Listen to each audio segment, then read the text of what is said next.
Very happy to be here. My name is Moodi Mahmoudi. I'm co-founder of a company called Collaborne. We're based here in Amsterdam, helping, to start with, large enterprises make innovation work inside the organization. So this afternoon, what I want to talk about to you guys is how to make innovation smart, simple, and sticky. And one of the key parts of making that happen is perfecting the art of asking questions. We don't ask enough questions. So before we get to that, I would like to start with a little exercise for everybody. Can I ask everybody to get up?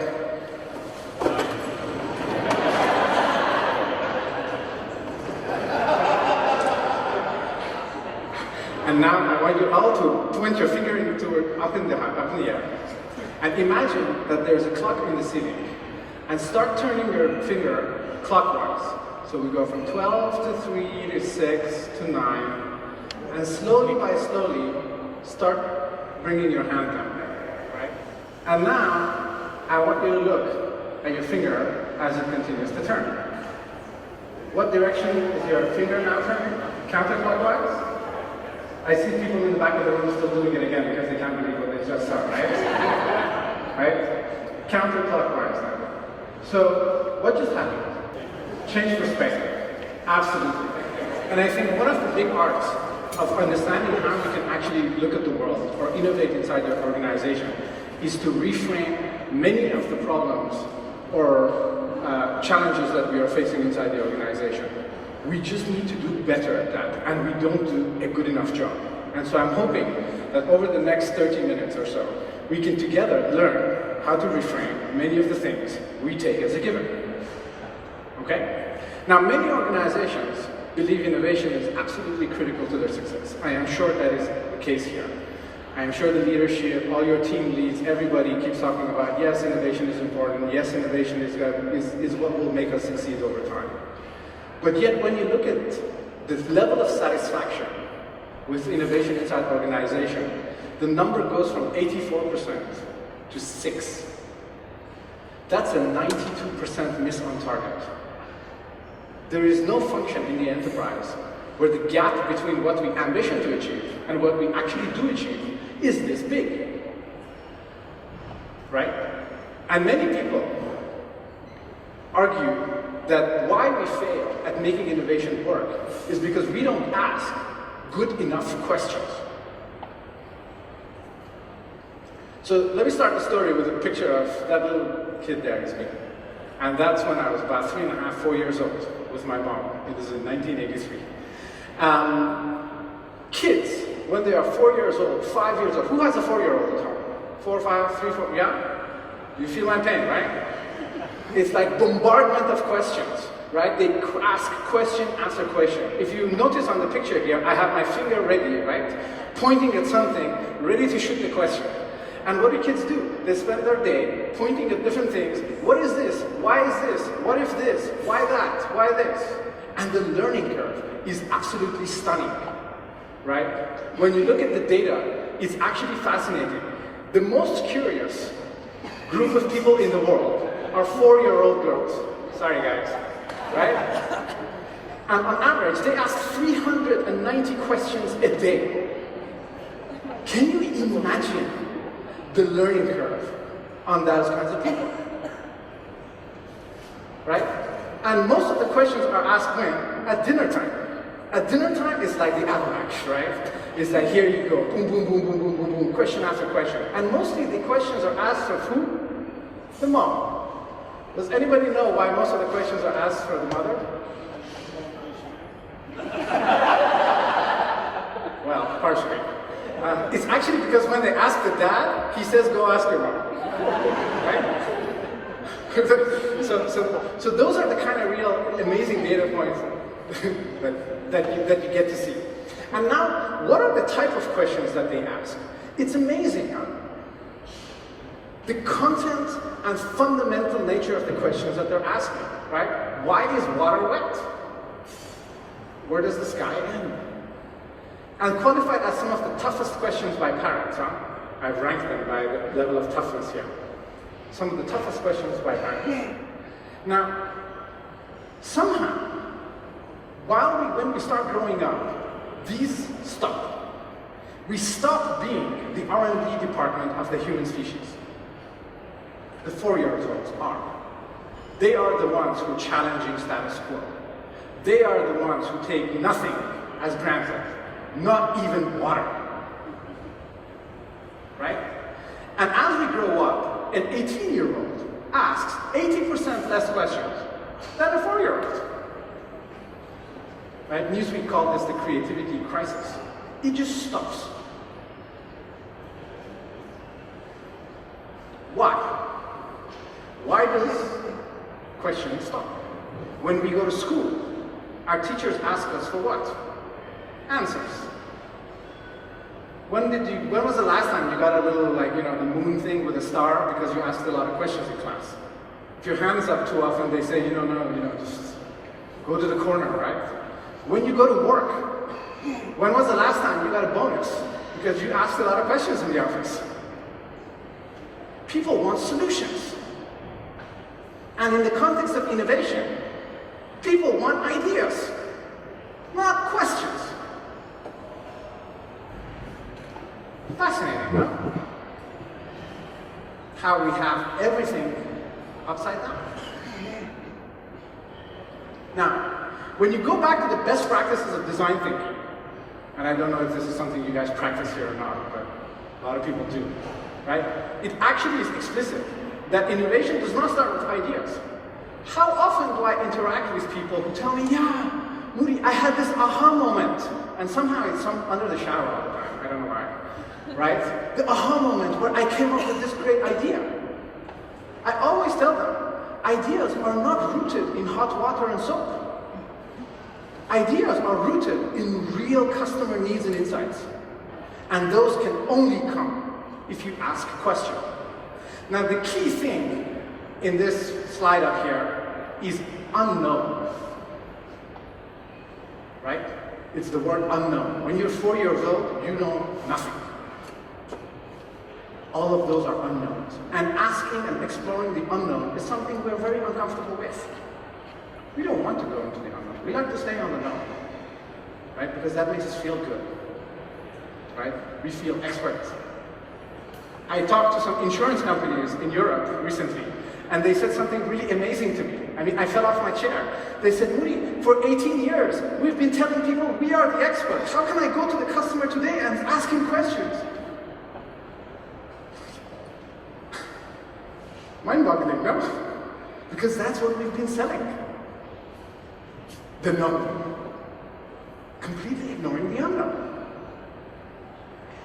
And, Drucker actually puts this in an amazing way. It is much less dangerous for us to come up with wrong answers. It's okay, right? You guys are all about prototyping, testing, watching data, fixing, adjusting. It's okay to come up with wrong answers. But if you ask the wrong question, it's over. Everything you do is going to be completely off track. You're going to ideate on the wrong thing, prototype the wrong thing, scale the wrong thing. It's all going to be wrong. It is the fundamental building block of making it all happen, making it all work, making it all correct. We call that at Collaborne sensing. We have big fights about the word sensing, right? And if you go deep into the word sensing, what we're really trying to get at is feeling, not listening, understanding. These are all just mundane human qualities. Feeling in your heart, listening with your heart, understanding with your heart. And when we talk about sensing, we qualify it as the following. Exploring the topic, right? Combining rational analysis with intuitive exploration. It's a combination of both. It is as much about looking at data as it is opening up your heart when you observe customers. It is both. And unless we do that properly, we're not going to be able to make it work. Meaning we will build the wrong thing, offer the wrong thing, innovate the wrong thing, and everything we do will be wrong.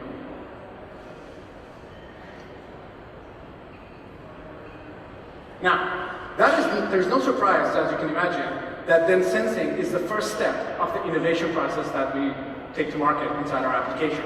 So first, you spend a lot of time, about actually 40–50% of the time, understanding the problem, talking to people, figuring it out. Then only, once you have the right question identified, do you start ideation. There's no soap or hot water involved here, right? It's all about that question that I articulated, and then I ideate. I prototype that question, I scale that question, and we call that insight to venture.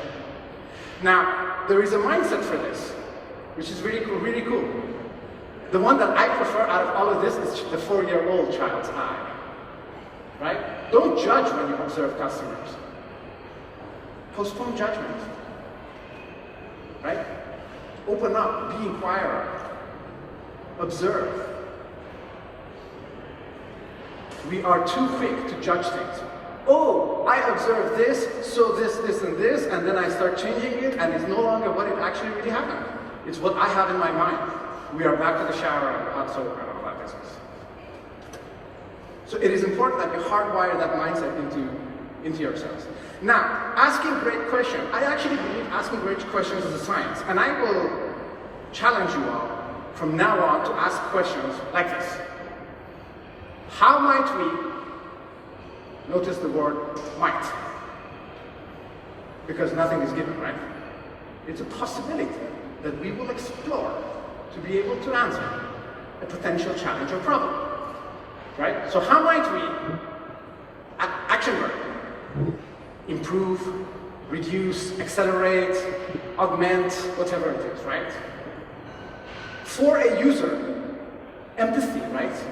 I need to understand who my user is, and that will only come through proper questioning and observations and talking to people and experimenting with a need, given a specific insight.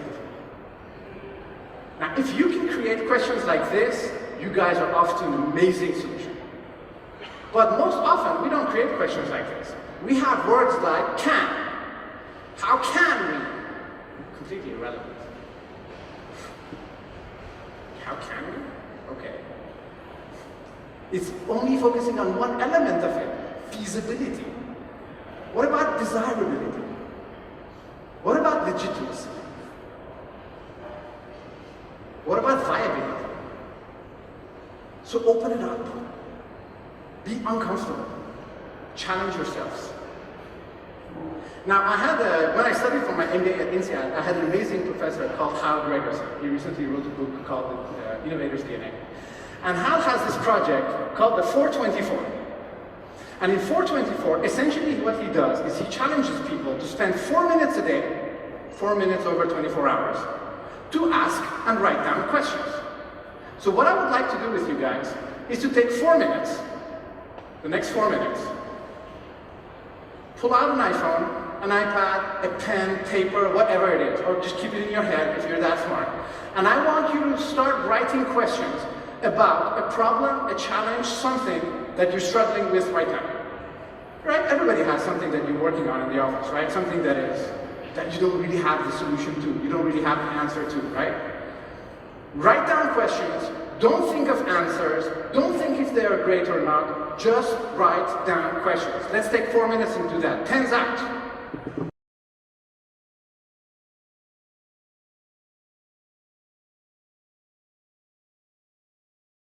If you actually start doing this on a regular basis, you start perfecting asking questions.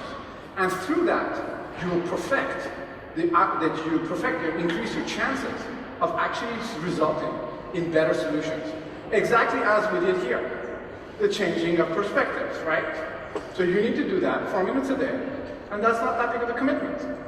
Now, how do we actually ask good questions?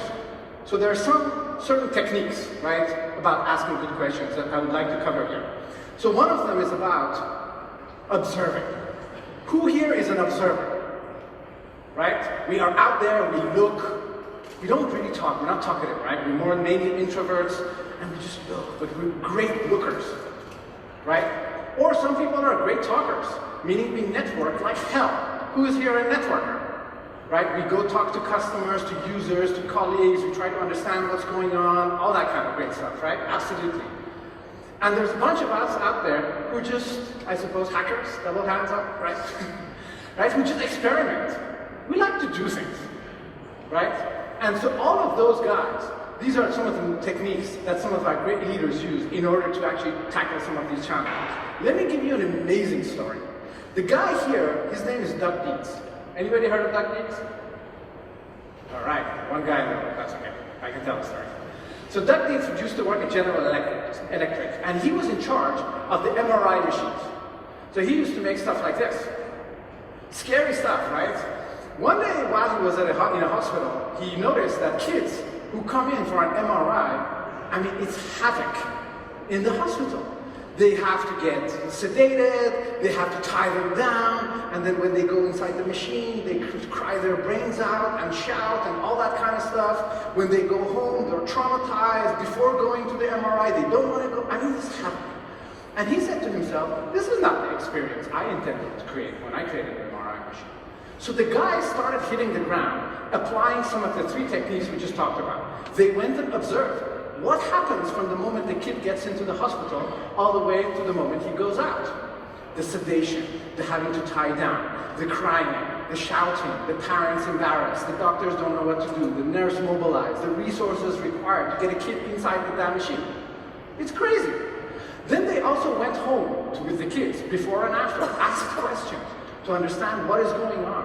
Why are they so scared? What is the experience? They spoke to doctors, nurses, until they started trying some stuff that resulted in this. Now this is pretty cool. So what they came up with was actually what they call GE Adventures. So from the moment the kid comes in, he gets a little pamphlet and a pirate hat, right? And then they're walking from the door to the machine, and they're telling him, so you're going to go in there, you know, the bad guys are there, they're going to be shooting cannons and stuff like that. So at sometimes you need to move fast, at sometimes you need to stay still. And they get into the machine, and when, you know, the MRI machine makes those really big noises, boom, boom, boom, they say, yeah, the bad guys are here, stay still and quiet. And so the kids just don't move. And so they're sitting there, and they're fully engaged in this whole adventure that they're going through. So from the moment they get signed into going to an MRI when they're at home, they have designed an experience that will change the life of the kids all the way to the moment the kids come out. And you know what is the last question kids ask when they leave the MRI room? When can I come back again? Pretty cool, huh? But again, by really just going out there, asking the right questions, and not satisfying themselves with what they have and challenging the status quo. The big thing here is, if we don't look for surprises, surprises will find us. So what does that mean? Building question-centric organizations and teams, right? Teams in which we as leaders, you as teammates, you know, as team leads, whatever it is that your role is inside the organization, provide the space for people to ask questions. What does that mean? 5 things. First, make it safe. Now, what do I mean by make it safe?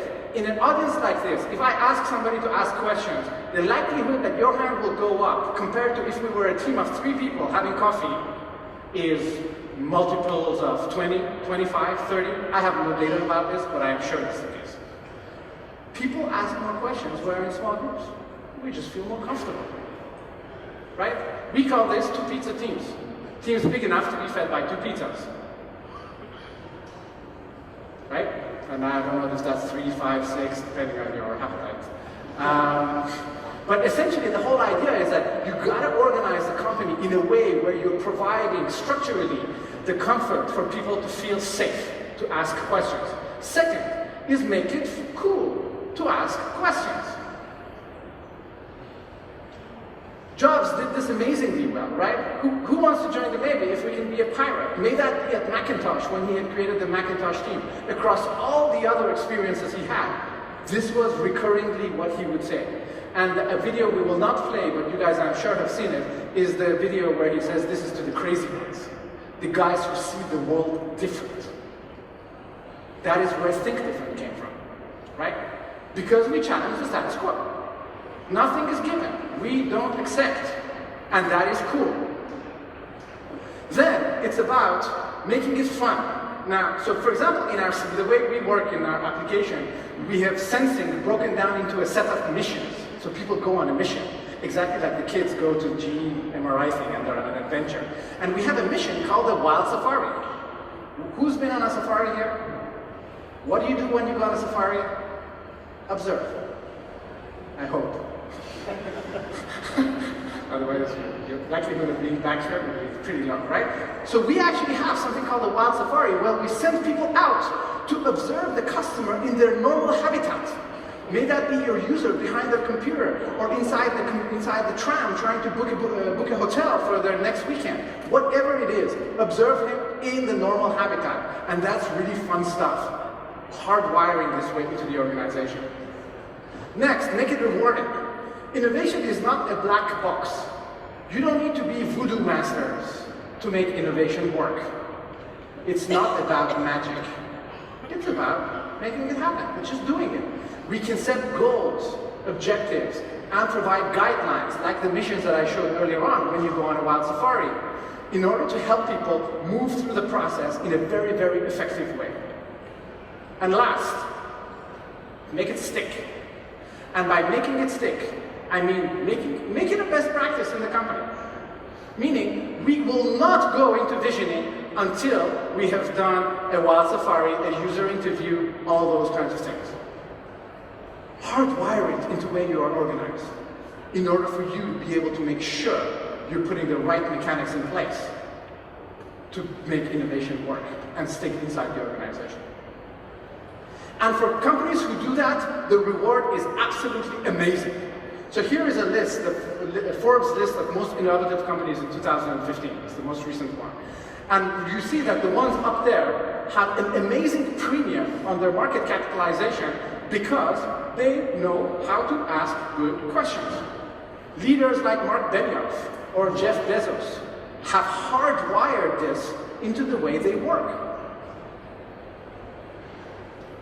When you ask them, when somebody asks you a question, what do? They listen. They don't listen to questions to answer. No. They listen to questions so that then they can ask better questions. Right? So, who in the room thinks of themselves as an innovator? Okay, not that many. Who in the room thinks of themselves as a problem solver? Like on a daily job, you solve problems. Right? You have problems. Everybody has problems. Who doesn't have problems, right? So don't get hung up on the word. I don't care if you think of yourself as an innovator or as a problem solver. What I do care about is to see you guys apply creative methods, like the ones we just talked about, to address some of the most disruptive, but also the most mundane problems that you have in your organization by asking better questions. And I will leave you with this. Thank you very much. Let's open it for some questions.